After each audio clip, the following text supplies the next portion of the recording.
Нәпсі тәрбиесіне келетін болсақ, нәпсі адамның бойындағы тоқтаусыз қалау, құмарлық пен шектен шығуға итермелейтін ішкі күш.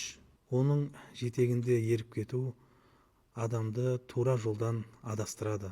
Сонымен қатар жүректі қарайтып, ақиқаттан алыстатады. Нәпсіні ауыздықтау оңай іс емес.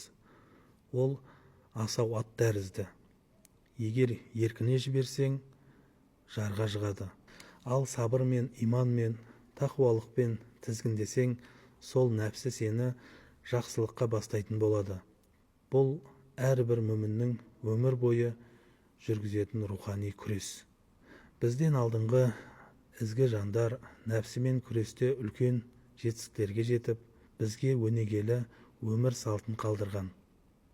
Олар түндерін құлшылықпен, күндіздерін адал еңбекпен және елге пайдалы іспен өткізген.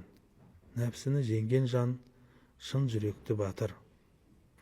Қазіргі заман нәпсінің құрығына оңай ілінетін кезең. Әлеуметтік желілер, уақытты босқа өткізетін қызықтар, жеңіл дүниелер әрбір адамды ішкі қалаулардың тұзағына түсіреді. Бірақ нағыз мұсылман сол қалаулардың жетегінде кетпей, өзіне ие бола білген адам. Нәпсіге ие болғың келсе, көзіңді харамнан сақта, ол жүрекке кірбің түсіреді. Тіліңді тый, артық сөз ардың айнасын ластайды.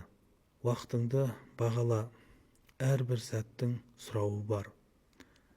Әр ісіңді бісміллә деп баста, бұл шайтаннан қорғайды. Біле білсек, нәпсіні шынайы жеңген адам ғана шынайы ерлейді.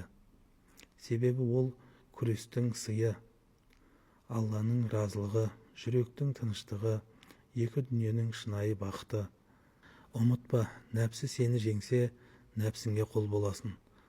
Ал сен оны жеңсең, мықты боласың. Алла тағала нәпсімізге үстемдік ететін құлдардан болуымызды жазсын.